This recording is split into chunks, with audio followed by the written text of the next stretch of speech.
Quien tenga una inquietud a través de la herramienta Blackboard Collaborate, hay un panel en el costado derecho. En este espacio pueden escribir sus inquietudes y se irán resolviendo según el orden de llegada. De igual forma, la herramienta cuenta con la opción de manita arriba. Esta manita se utilizará para quien quiera utilizar el micrófono. Pueda disponer de él para hacer la respectiva pregunta y pueda ser resuelta por el docente experto.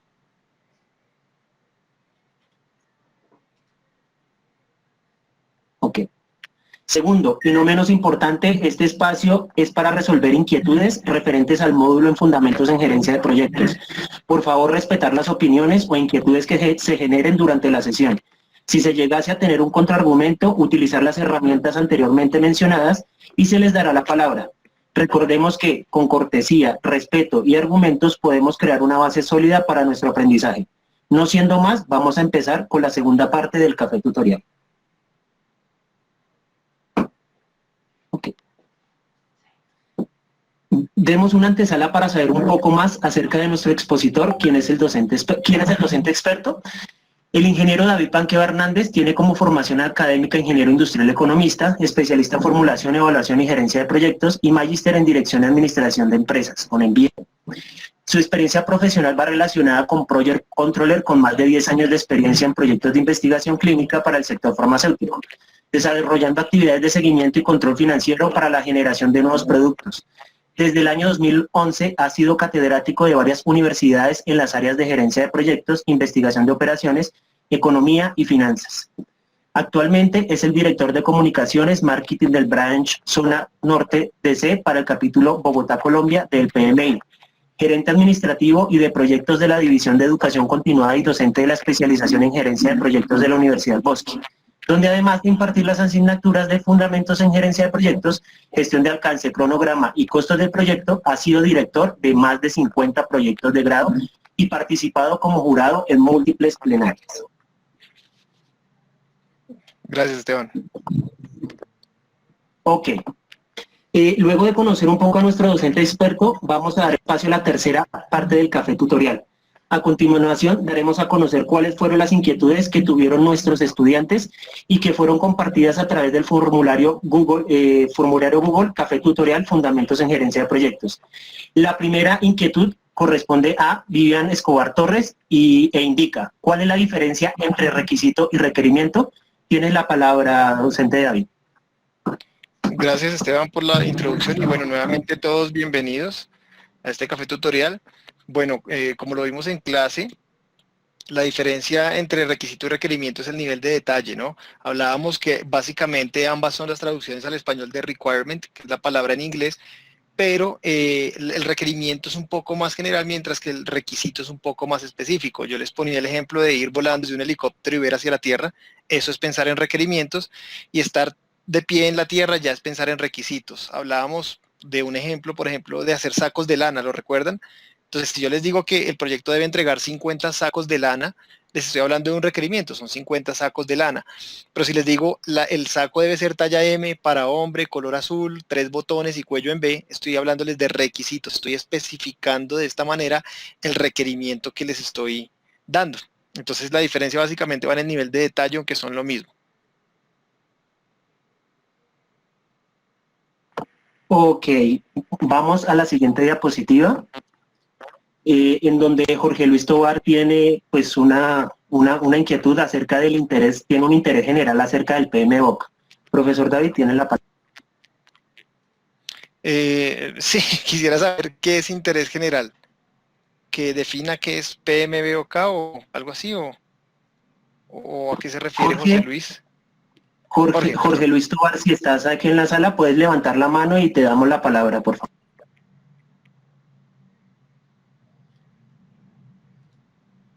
Sí está, la palabra, la tienes. Adelante, Jorge. Puedes prender tu... Gracias. No, mi pregunta era referente, es que no sabía la dinámica del café, era más que todo como a la parte de la certificación del PMBOK. Entonces no creo que esté acorde como la dinámica del café, pero pues esa era mi duda como interés general respecto a la certificación. La certificación del PMBOK, bueno, entonces vamos a aclarar varias cosas, Jorge Luis. Yo a Jorge Luis no le he dictado clase, ¿no? ¿Del grupo D o grupo C? 1C, sí. de John En Douglas. efecto, bueno, entonces vamos a empezar a aclarar conceptualmente. El PMBOK es un libro, es una publicación, es el best seller del PMI y es un libro que tiene toda la unión de las buenas prácticas en gerencia de proyectos por parte del PMI. Obviamente estas buenas prácticas se materializan a través de unos procesos que tienen herramientas y técnicas. Es un libro. Las certificaciones son varias, las ofrece también el PMI, que es el Instituto, Project Management Institute, pueden verlo en la esquina superior izquierda de la diapositiva que estamos viendo todos, que nos está presentando Esteban. El PMI es el organismo rector a nivel mundial en gerencia de proyectos y ellos tienen varias certificaciones para que nosotros como profesionales validemos ante terceros que tenemos conocimiento y dominio de las buenas prácticas. Tal vez Jorge Luis se refiere a la certificación como PMP, que es Project Manager Professional. Entonces, esta es una certificación que le otorga el PMI a las personas que presentan un examen y cumple con unos requerimientos de elegibilidad, por ejemplo, conocimiento previo en gerencia de proyectos y algunas horas de experiencia mínima como gerentes para poder acceder a presentarlo y cuando uno lo presenta y lo pasa, pues ya le otorgan a uno la certificación como PMP. Entonces, en ese posgrado, ¿qué es lo que van a aprender ustedes? Que les digo yo a mis muchachos en fundamentos. Aquí ustedes van a aprender básicamente todo lo que dice ese libro. Ese libro son las buenas prácticas y nosotros se las proponemos. Como buena práctica no es una camisa de fuerza, como simplemente son recomendaciones de cómo deberíamos gestionar adecuadamente nuestros proyectos. El libro está estructurado en varios capítulos. Hay 3 capítulos iniciales introductorios y básicos y después arrancan otros capítulos que son 10 hasta el capítulo 13 donde desde diferentes perspectivas se evalúa, se aborda el proyecto. Entonces son 10 áreas de conocimiento, por ende son 10 capítulos. Recordemos que las áreas de conocimiento son integración, que es la primera, alcance, cronograma y costos, hasta ahí va la triple restricción, calidad, triple restricción ampliada, y después empiezan las demás áreas de conocimiento, ¿cierto? De los planes subsidiarios, como comunicaciones, riesgos, adquisiciones, interesados, y no se me pasó ninguna, no, ahí están. Entonces, el libro está estructurado por capítulos y dentro de los capítulos se establecen 49 procesos, que son los que recomienda el PMI para desarrollar adecuadamente un proyecto. Los procesos se están presentando durante los grupos de procesos, que son 5, desde que inicia el proyecto y hasta que termina, y obviamente mientras se planea, se ejecuta y se monitorea y controla.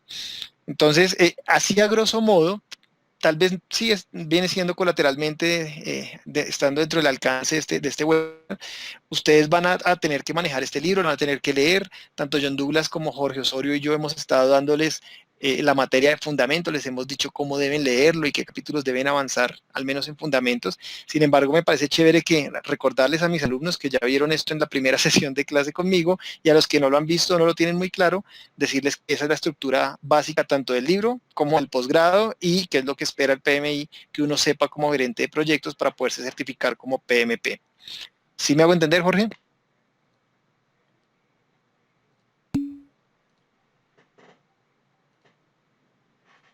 Ah, disculpa, escribí que sí, sí, señor. Muchas gracias. Ah, bueno, vale, es que no estaba bien, estoy escuchando. Vale, muchas gracias. Bueno, perfecto, Jorge. Seguimos.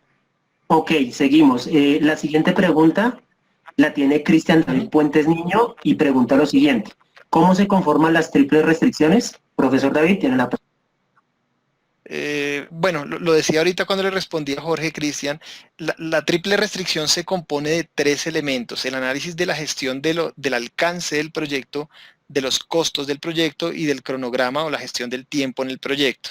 Bien, se denomina triple restricción porque en un sentido estricto nosotros los gerentes de proyectos lo que más estamos cuidando son estas 3 perspectivas dentro del proyecto, el alcance que me define qué debo entregar y delimita el proyecto, dice desde dónde voy hasta dónde llego. Esa es la primera. La segunda es el cronograma o la gestión del tiempo del proyecto, porque pues, lo que no hay en un proyecto es tiempo y hay que gestionarlo de la mejor manera posible. Es una restricción muy fuerte para el gerente. Y la tercera restricción fuerte para el gerente es, por supuesto, el costo, ¿no? No tenemos presupuestos ilimitados, los recursos no son infinitos. Entonces, estos 3 elementos se constituyen en una triple restricción para el gerente de proyectos y se configuran como restricción precisamente por la gran importancia que tienen para la gestión de un proyecto, sin querer decir con ello que las demás áreas del conocimiento y los demás aspectos que uno gestiona durante el proyecto no tengan relevancia, pero son las más importantes tal vez.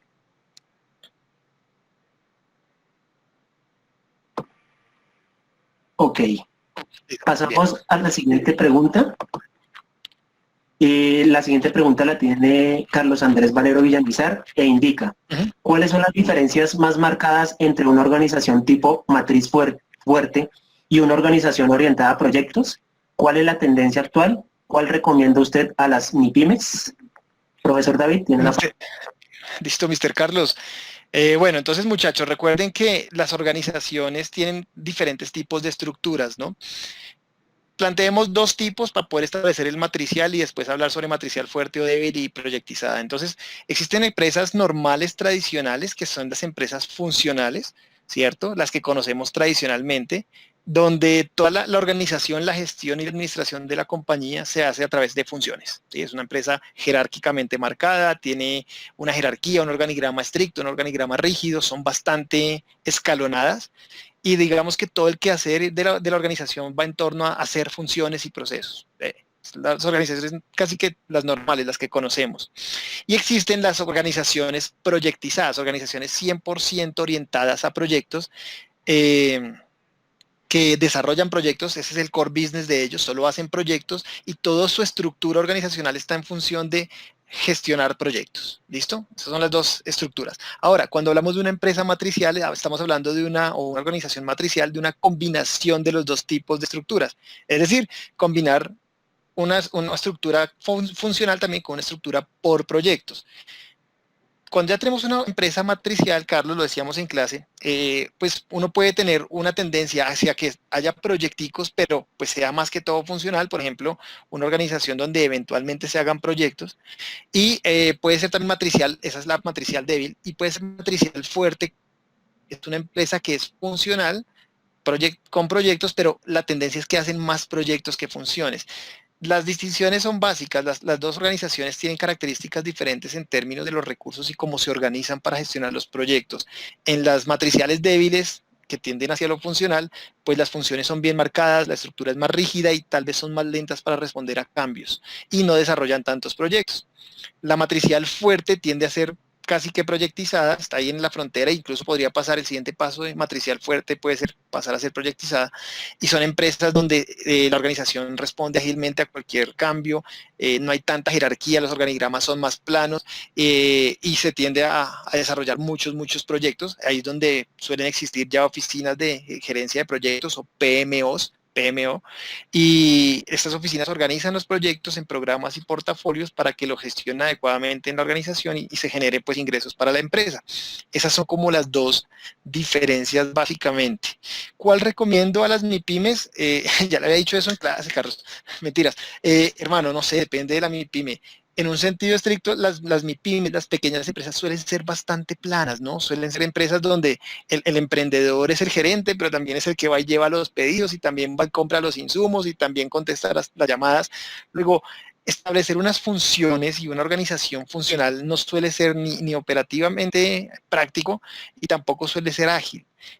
Yo pensaría que la tendencia actual es hacia las empresas matriciales fuertes o incluso empresas proyectizadas, empresas que sean capaces de elaborar un proyecto, generar un entregable, si es un emprendimiento, generar un producto mínimo viable, ponerlo a la venta, generar caja para la empresa, liquidez y seguir funcionando.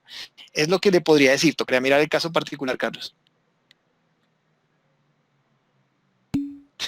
Carlos, listo, muy bien. Hay una pregunta. Señor, ¿va a decir algo, Carlos? No, era yo, profe, como estamos Está. primero dándole, sí señor, importancia a las preguntas que llegaron a través del formulario, después de terminarlas podemos seguir con las del chat, ¿te parece? Sí, perfecto, perfecto. Entonces, Alejandra, dejamos tu pregunta en stand-by mientras seguimos avanzando. Igual, si veo que la puedo responder con alguna de las que vienen más adelante, que no sé cuáles son, ya te la respondo. Listo, Ok, sigamos pues. correcto. Ok, la siguiente pregunta la tiene Daniela Gutiérrez Tafur e indica, me gustaría conocer más de la asignatura, ya que tuve un retraso en las primeras clases. David, tiene la palabra. Pues Dani, estás conociendo más de la asignatura. Digamos que, como yo les digo en la primera sesión a mis alumnos de horas, para decir todos los temas, siento que no se alcanza, pues no podría hacerte ni sería responsable para mí hacerte un resumen aquí de la asignatura. De lo que te perdiste, pues yo colgué las diapositivas en el aula virtual, que fue las primeras dos clases, y aquí vas a estar aprendiendo temas y cosas de las que dije en las primeras clases. De hecho, la pregunta que acabo de responder sobre los tipos de organizaciones es un tema de la primera clase. Lo que le respondí a Jorge sobre qué es el PMBOK, qué es ser PMP, para qué sirve, es parte de la primera clase. Te recomiendo que estés súper conectada a esto.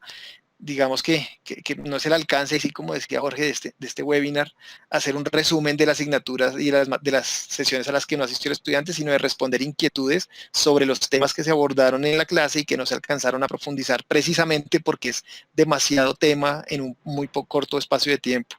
Es lo que te puedo decir, ¿sí? Te recomiendo que te quedes súper conectada aquí y después veas el video y, bueno, descargues las memorias, lo que Esteban y su equipo tengan dispuesto para los estudiantes que asisten al café tutorial, ¿vale? Ok, entonces pasamos a la siguiente inquietud, que la tiene el estudiante Leonardo Lozano, y es la siguiente. Sobre la pregunta realizada en clase, ¿quién debe determinar prioridades entre los proyectos de una compañía y cuya respuesta dada como correcta es la oficina de dirección de proyectos? ¿Eso también aplica cuando en la organización tiene una PMO de apoyo? David, tiene la palabra. La respuesta es sí. Si la organización cuenta con una PMO de apoyo, quiere decir que está tendiendo a ser matricial fuerte o a ser incluso proyectizada totalmente. Eso quiere decir que desarrollan muchísimos proyectos y son tantos proyectos que la misma organización decidió organizarse, por así, valga la redundancia, y poner una oficina dedicada netamente a gestionar los proyectos, los recursos y los alcances de cada proyecto y la forma como estos se desarrollan. Entonces, obviamente, quien determina la prioridad de los proyectos que se desarrollan, priorizando por variables como proximidad, proyecto que primero tenga que terminarse, por ejemplo, priorizando variables como retorno sobre la inversión, los proyectos que más generen caja e ingresos para la organización y le generen dinero, o cualquier tipo de variable que se establezca para desarrollarlos, tiene que ser la PMO, independientemente de dónde esté ubicada la PMO. Igual si ya existe la figura y la noción en el imaginario colectivo de la organización de que debe haber una, o ya existe la PMO, es porque se hace necesario una organización, una unidad funcional que le diga a toda la empresa cómo debe hacer las cosas y cómo debe funcionar. Por eso sí es necesario que se priorice y que sea esa persona, esa PMO, la que priorice los proyectos, ¿vale? Y recuerden siempre que yo les digo en clase, ¿no? Un proyecto se origina por una razón de ser. Luego el Project Manager Office, el director de PMO, perdón, está siempre pensando en cómo los proyectos a los cuales él les da prioridad y los cuales desarrolla necesariamente generan valor para la organización y están alineados con algún objetivo estratégico de la empresa. Digamos que la PMO ya aparece a un nivel estratégico y esa es la función precisamente de estas unidades funcionales. ¿Listo? Leonardo, ¿quedó resuelta tu inquietud?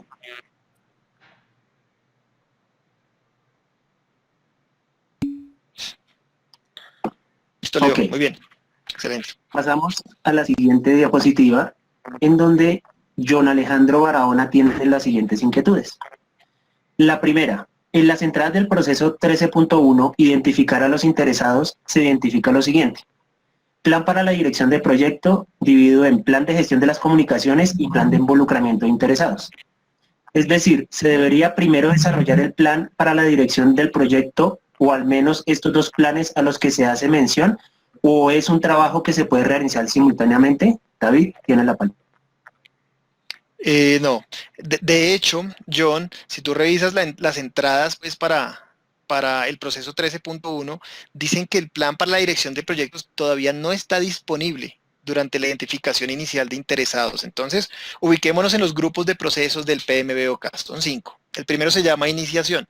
En esa etapa del proyecto, por así decirlo, solamente estamos desarrollando el acta de constitución del proyecto, que es el proceso 4.1, está en gestión de la integración, y es lo primero que hacemos en un proyecto. Y lo segundo que hacemos es identificar los interesados. Sí, aparecen como entradas de la identificación de interesados, plan de gestión de comunicaciones y el plan de involucramiento, pero aparecen como enunciados, como diciéndole a uno, vaya preparando la información cuando empiece a planear, porque esos son procesos de planeación y documentos de planeación, vaya preparando la documentación para que todo eso le sirva como insumo para desarrollar dichos planes en planeación. Estamos iniciando apenas, falta empezar a planear. Ahora, De hecho es explícito, no tengo la página aquí del libro, no, tampoco llego a ese nivel de memoria, pero estoy seguro que ahí dice, cuando dan la introducción de las entradas, hablan del plan para la dirección y a uno le dicen que en esta etapa todavía no está disponible ni tiene por qué estarlo, sin embargo que todos los componentes que se desarrollen deben estar orientados y la información que se genere debe estar orientada para que uno pueda en planeación desarrollar dicho plan. ¿Listo? Y pues, es pertinente precisamente porque los interesados son una parte fundamental del proyecto. Obviamente hay que ver cómo es que vamos a gestionar los interesados durante la ejecución del proyecto. Y pues el involucramiento de los desinteresados está muy de la mano con las comunicaciones, ¿no? Y son todas las estrategias de gestión y las acciones necesarias que necesitamos establecer para involucrar a los interesados o comprometerlos con el proyecto de una forma efectiva. Entonces, creo que deberíamos revisar, no sé si aquí está John, y puedes buscar en el libro, en la página donde aparece eso, capítulo 13, proceso 13.1, identificación de interesados, allí aparece, y estoy casi seguro que ahí dicen literal, ese plan todavía no existe, pero prepárense para cuando exista y alineen la información para eso. Espero haberme hecho entender y si John está aquí, más adelante podemos retomar, pero esa es la respuesta que puedo dar. Ok, David, gracias. Sí, voy a Listo. revisar de nuevo. Vale, listo, con gusto, John. Y hay otra pregunta, creo ahí mismo, la 2, realizar una oferta. Ok. Dice, realizar una oferta para presentar en una licitación es un proyecto, ya que al final el entregable es la oferta de la licitación y lo que busca la organización es obtener un beneficio monetario. Pues, hombre, John, bajo la definición de proyecto, sí. ¿Qué es un proyecto? Es una iniciativa de carácter temporal con inicio y fin y que entrega un entregable o un objeto único, ¿cierto? Y puede hacerse de manera incremental. Entendemos como entregable del proyecto un documento que contenga unas características para que después sea usado en una licitación, inicia y termina, hay una gestión de recursos para poder desarrollar dicho documento, pues yo diría que sí puede ser un proyecto. Ojo, en este contexto, no es que todas las licitaciones sean un proyecto, aunque por definición la licitación simplemente es como una forma de contratar a alguien, ¿sí? Aquí me están preguntando y quiero que todos lo tengan claro, es el documento, el proceso de elaborar el documento para una licitación es un proyecto y por definición de proyecto sí, sí lo es. Ahora, ¿es el documento en sí un proyecto? No, es un documento. Es como si yo les dijera, el trabajo de grado que ustedes van a hacer para graduarse de especialistas de gerencia de proyectos es un proyecto y la respuesta es sí. Es un trabajo que tendrá inicio, tendrá fin, tendrán que elaborarlo de manera gradual y lo van a entregar al final. Obviamente, ¿qué sigue después? Pues puede ser otra fase del proyecto, ser gerente de proyectos, no sé, pero bajo esa óptica y apegados a la definición de proyecto, pues el entregable como tal, el documento, sí es la elaboración del documento, sí es un proyecto. ¿Listo, John? Listo, David, entendido. Muchas gracias. Vale, con gusto. Pasamos a la siguiente inquietud de Gloria Janet Jojoa Jamijoy y la primera inquietud dice, ¿cuáles son las diferencias entre ciclo de vida de un proyecto y ciclo de vida del desarrollo del proyecto? David, tiene la... Vale, leámoslas todas porque creo que todas tienen que ver. No, hasta la primera y la segunda tienen que ver. La segunda pregunta pregunta Gloria, ejemplos de cada uno de los ciclos de vida del proyecto. Proyectivos y terapias incrementales. Ok, bueno, Gloria, entonces te voy a responder. El ciclo de vida del proyecto, no hay una diferencia entre el ciclo de vida de desarrollo y el ciclo de vida del proyecto. Para mí, en mi cabeza, el ciclo de vida del proyecto es la definición de cómo se va a organizar el proyecto. Normalmente está estructurado en fases y es lo que le dice al gerente, vea, el proyecto va a estar estructurado de esta manera desde que comienza hasta que termina. Es decir, el ciclo de vida del proyecto establece el quehacer del proyecto desde su inicio hasta su finalización. ¿Listo? Supongo que si alguna de las fases que se establecen en el ciclo de vida es tan compleja, la denominaron desarrollo, y es tan compleja que se puede hacer un subproyecto de esa fase y hacer el respectivo ciclo de vida, entiendo que a eso podrías estarte refiriendo al ciclo de vida de desarrollo. No sé si estás aquí, Gloria, y me pudieras aclarar un poco a qué te refieres con ciclo de vida de desarrollo, porque el ciclo de vida es el ciclo de vida. ¿Listo? Bueno, ahora, para darle continuidad, esto existen diferentes ciclos, tipos de ciclo de vida, ¿no? Entonces, tú nos hablas usuarios como incremental, adaptativo, híbrido, etc. Entonces, partamos de un supuesto. Los proyectos se pueden desarrollar en dos grandes grupos. Hay dos tipos grandes de ciclos de vida. Está el ciclo de vida predictivo o tradicional, el normalito que conoces. Es un proyecto donde se tiene pleno conocimiento del entregable final, por ejemplo, construir un edificio, y entonces tú lo planeas en función de hacer el edificio, y tú conoces perfectamente qué tienes que entregar, tienes los planos, tienes los renders, sabes cómo se construye, y donde el A va después del B, después el C, después el D, y se puede hacer de forma tradicional, ¿sí? Eso es un ciclo de vida predictivo. Tú puedes anticiparte, puedes predecir o estimar previamente, y haces toda tu planeación con base en lo que ya sabes que tienes que entregar. Resulta que hay proyectos que no tienen tanta claridad sobre el entregable al final. De hecho, de este tipo de proyectos es que empiezan a nacer las metodologías y los marcos de trabajo ágiles para dar respuesta a este tipo de proyectos. Y son proyectos, sobre todo en la industria de la ingeniería de software y el desarrollo de software, donde desde el comienzo del proyecto no se tiene claro qué es lo que espera el cliente o el sponsor recibir al final. Entonces, ahí es donde aparecen los ciclos de vida iterativos. Entonces, lo que pasa en los ciclos de vida iterativos es que se hacen actividades del proyecto por fases o iteraciones, y en cada una de ellas lo que se va haciendo es entender qué es lo que espera el cliente, el usuario final o el sponsor recibir sobre el producto del proyecto. Bien, ese es el ciclo de vida iterativo. Ahora, ¿cuál es el ciclo de vida incremental?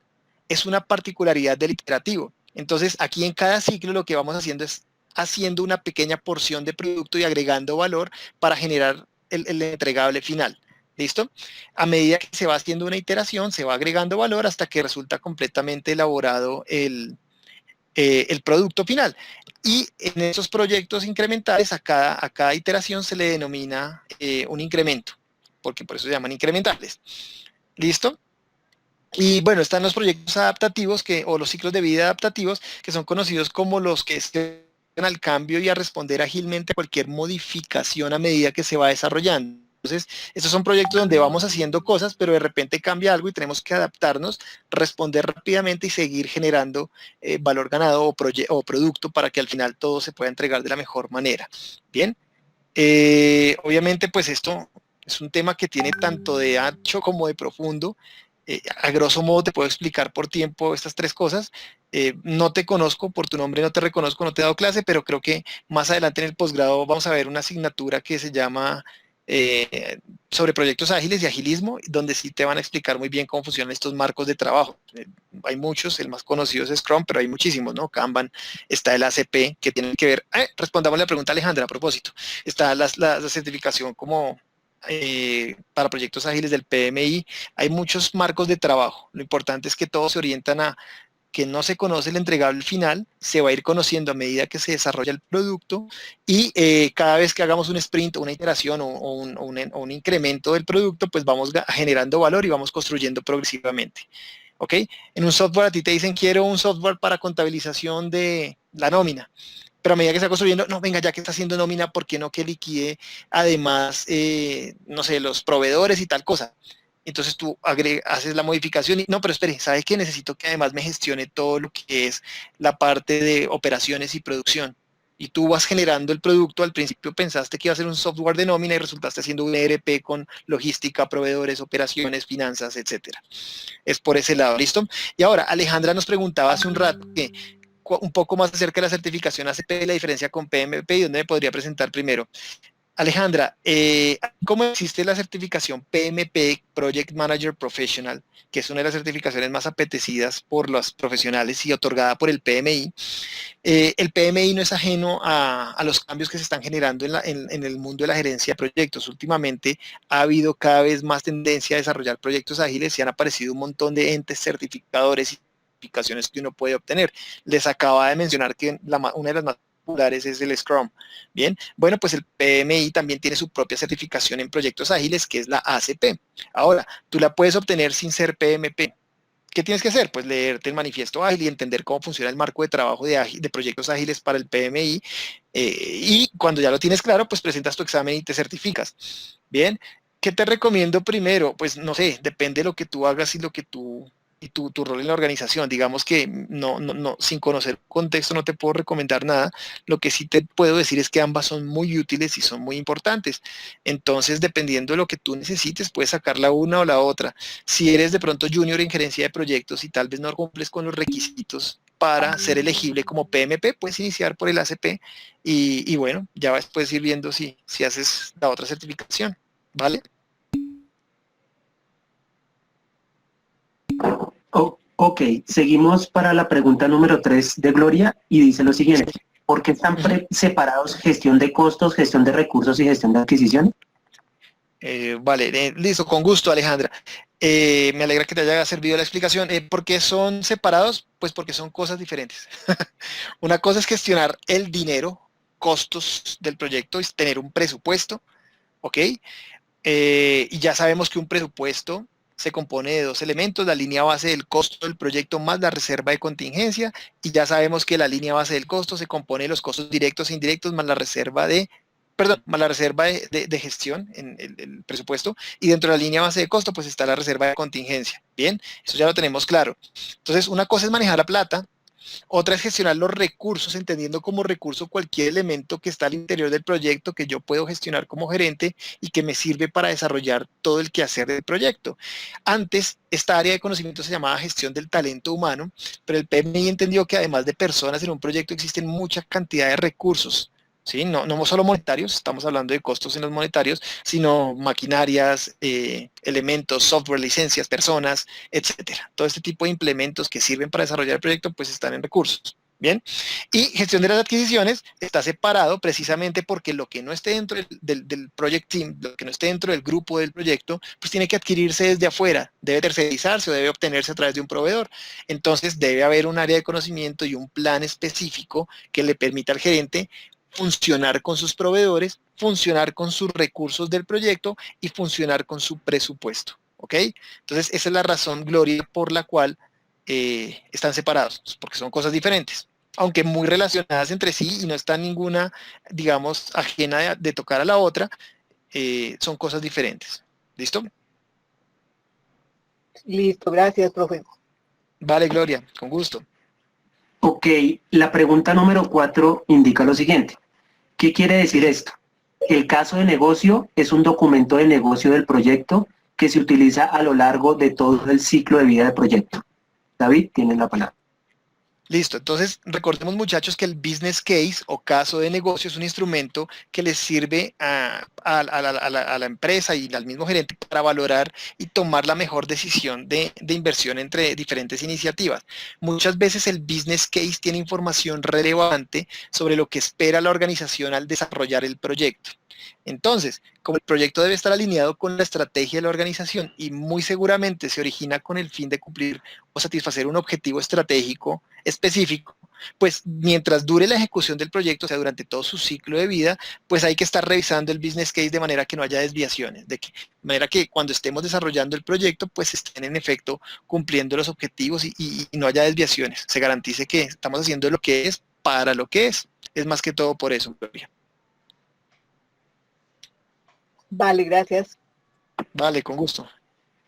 Y la quinta y última pregunta. Ok, sí. La quinta pregunta es, ¿a qué se refieren las métricas dentro del plan de gestión de los beneficios del proyecto? Ok, entonces recordemos, muchachos, la definición del plan de gestión de beneficios y es el plano, el documento que describe lo que tenemos que hacer para obtener los beneficios establecidos en el plan de negocio. Entonces, estos dos documentos, creo que Gloria está hablándome de los primeros capítulos del libro, estos dos documentos van muy de la mano. ¿Ok? Uno ya tiene el business case, pero también uno debe establecer cómo a través de este proyecto se van a generar beneficios para la organización. El business case me dice, usted, el proyecto no es factible, es viable y le resultaría rentable, pero el plan de gestión de beneficios dice cómo esa rentabilidad, cómo ese retorno, cómo eso que se obtiene a través del proyecto le va a generar beneficios a la organización. Entonces, ¿qué grupos de individuos se benefician o quiénes se van a beneficiar con los resultados que entregue dicho proyecto? Entonces, a eso se refiere el plan de gestión de beneficios.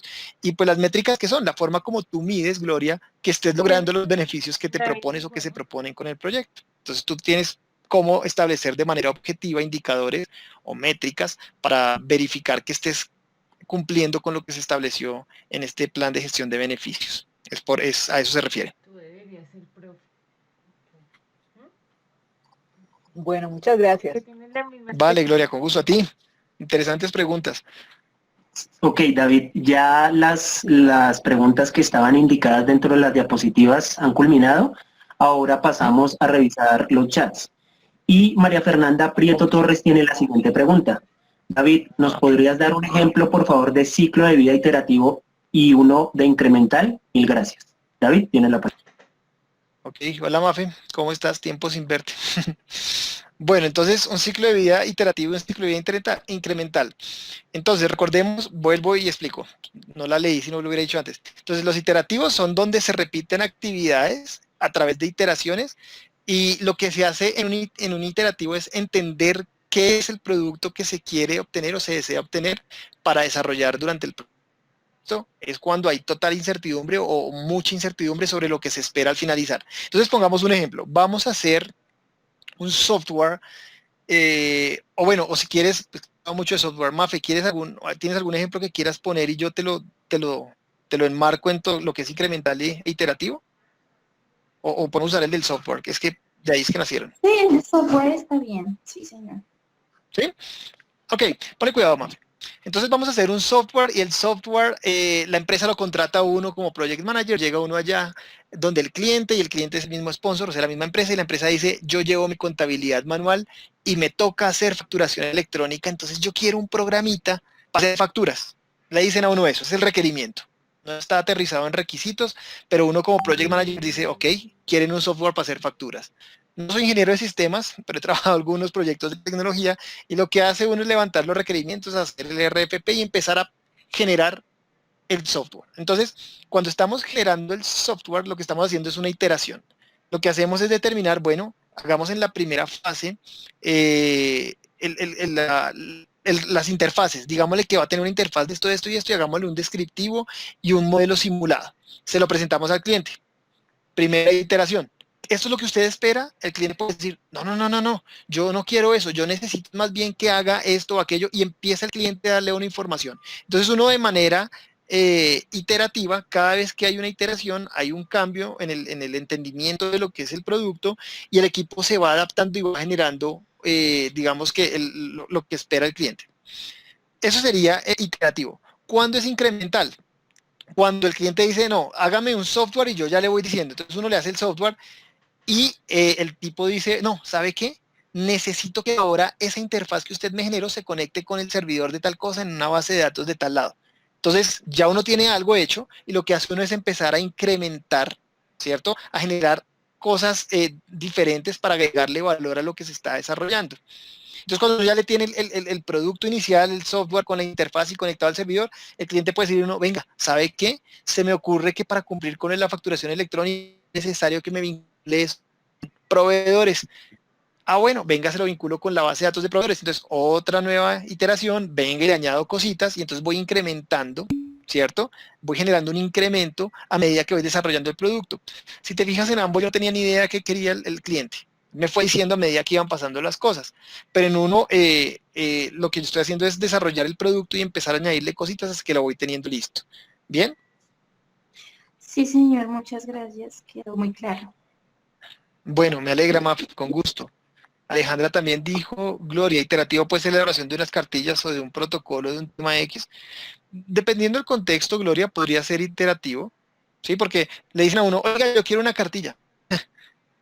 Ok, cartilla de que no, eso vaya a generar cartillas y yo le voy diciendo, y ese yo le voy diciendo es meterle un capitulito de aquí, haga que la portada sea esa, no, venga, mejor portada dura porque tal cosa, y uno va elaborando el producto en cada iteración y va generando el producto. En cambio a ti, Gloria, yo te digo, necesito que construyas un edificio, eso sí no se puede hacer, pues no se debería, de pronto hasta se puede, pero no se debería uno poner a construir un edificio sin tener ni la más remota idea de todo perfectamente cómo va a tener que quedar al final, porque tú no puedes construir el edificio después que te digan, no, no eran 5 pisos, eran 4, demoler, o eran 2, o no era un edificio de 3 apartamentos, sino de 10. Ya es muy difícil alterar las características del producto y cambiar el producto, básicamente se convierte en un nuevo proyecto. Esas son las diferencias entre lo que es predictivo y lo que es iterativo o incremental, en este caso. ¿Listo? Mafe, señora. Bueno, lo estaba escribiendo, pero mejor te lo digo. Lo que pasa es que yo tengo una duda respecto al capítulo 4. O bueno, a la sección 5, 4.5, Sí. que es monitorear y controlar el trabajo del proyecto. Ahí explican que hay unas acciones preventivas, correctivas y reparación de defectos. Entonces, a mí me surgió la duda de cuál es la diferencia entre acción correctiva y reparación de defectos. Pues es que la acción correctiva ocurre cuando ya algo se dañó. Es decir, hay que corregir lo que ya está mal. La otra es un poco anticipación, ¿no? Es prepararte para o evitar, buscar evitar que ocurran los daños, los errores, las desviaciones, etcétera. Digamos que sería entre la correctiva y la de reparación de defectos. Porque la preventiva, pues sí, la entiendo. ¿Sí? Pero no me queda claro cuál sería la de correctiva y reparación de defectos. No sé, supongamos que de pronto, te voy a poner el ejemplo, en mi empresa, en la acción correctiva de pronto para el tema para un error, es que, no sé, a una persona, yo trabajo en un banco, ¿no? A una persona Sí. fue al cajero electrónico y el cajero electrónico no le dio el dinero, pero sí le debitó el dinero de su cuenta, ¿verdad? Ok, eso Entonces, fue la un error. acción correctiva sería prácticamente la misma reparación del defecto, que es devolverle el dinero, ¿sí? Pues para mí esa sería tanto la acción correctiva como la reparación del defecto. Entonces, Ok. no sé cuál sería la diferencia de esas. Pues la diferencia está en que la una se aplica a un servicio y la otra a un producto. Tú reparas defectos de cosas tangibles y corriges acciones sobre los servicios. Ah, ok. Pero es la misma cosa, ¿sí? Y es reaccionar cuando ya ocurrió, pues ya nos apareció el daño, apareció el problema, bueno, hay que solucionarlo. ¿Y cuando te das cuenta? Cuando tú monitoreas y controlas la ejecución del proyecto, porque solo en la ejecución es que pueden aparecer este tipo de errores o inconvenientes. Es por eso que aparece allí en el grupo de procesos de monitoreo y control, haciendo monitoreo y control sobre la ejecución que se hace versus el plan de dirección que tú planeaste en planeación, valga la redundancia. Ok. ¿Sí estamos? Bueno, Listo. sí, señor, sí, Vale, muy señor. bien. ¿Puedo hacer una última pregunta? Con eso Sí, ya no. pues no sé, yo no soy el moderador, ¿cómo estamos de tiempo, Esteban? Sí, Tenemos 4 minutos. ok, dale, fuímonos entonces, dale. Bueno, en el 4.6 nombran un plan de gestión de configuración. Entonces, Ujú. no me quedó muy claro en el libro que hace referencia a este plan. El plan de gestión de configuración define todos los elementos que son configurables dentro del proyecto y que podrían llegar a cambiar durante la ejecución. ¿Listo? Dentro del plan de gestión de configuración es que te encuentras el plan el proceso de control integrado de cambios, precisamente porque tienes que determinar desde la planeación qué va a pasar si algo cambia en el proyecto y si algo cambia en el proyecto, cómo vas a reaccionar ante dicho cambio. Entonces a eso se refiere. Estas son de las cosas que difícilmente se aprenden leyendo. Ya vamos a tener tiempo cuando estemos desarrollando los trabajos de grado de cada uno de ustedes, y yo soy director de alguno de ustedes, de hacer un plan de gestión de la configuración, porque eso es lo que se tiene que hacer y ahí lo vamos a aprender muy bien. Vale, sí, señor, muchas gracias. Vale, Mafe. Listo, Profe, Vivian tiene la mano. hay una última pregunta de Susana Ok. Bermúdez que indica lo siguiente. ¿Qué es el Sí, registro de supuestos? ¿Puede dar ejemplos de un supuesto? David, ¿tiene? sí. Sí, esta es rápida a responder. Un supuesto es algo que yo asumo como verdadero, pero que no necesariamente lo es. El registro de supuestos es una entrada para varios procesos del PMBOK y es una lista de supuestos. Ahora, ejemplos de supuestos. Por ejemplo, supongo que la TRM va a estar a 3.600 fija durante el desarrollo del proyecto. Es decir, yo estoy diciéndole, de pronto hablemos de Project Charter en el registro de supuestos, yo estoy diciéndole al sponsor, el sponsor me está diciendo a mí como gerente, yo voy a asumir que la TRM del dólar va a ser de 3.600 constante durante todo el desarrollo del proyecto. Entonces, ¿qué pasa? Eso no es real. De hecho, nadie puede predecir el valor de la tasa representativa del mercado. Sin embargo, como insumo de información, me está diciendo a mí como gerente, planee su presupuesto pensando que todos los componentes de importación que se van a pagar con dólar se pagan a 3.600. Y pues yo le hago caso. ¿Listo? Ese es un ejemplo. Algo que yo supongo real, pero no lo es. ¿Listo? Vale, muy bien, Susi. Ok, entonces ya entramos a la última parte de nuestra sesión. Ujú. Para las personas que tengan alguna otra inquietud o duda, vamos a tener otra segunda parte para este módulo, entonces estén súper pendientes de sus correos electrónicos. En nombre de la Universidad del Bosque agradecemos a todos los estudiantes por haber participado en este café tutorial Fundamentos en Gerencia de Proyectos. Agradezco también al docente experto David Panqueva por prestar sus servicios y resolver las inquietudes de los estudiantes. Esperemos que este espacio virtual haya sido del completo agrado de todos y que haya cumplido con las expectativas. Si tienen alguna sugerencia, no olviden escribirnos a los correos que aparecen en la pantalla. Con gusto tendremos en cuenta sus observaciones y así poder mejorar en las próximas sesiones de los cafés tutoriales. De nuevo agradecemos la asistencia y les pedimos por favor corran la voz para que todos los estudiantes del primer semestre de la especialización en gerencia de proyectos puedan participar de este espacio que ofrece nuestra universidad. Nos vemos en una próxima sesión de Café Tutorial. Hasta pronto.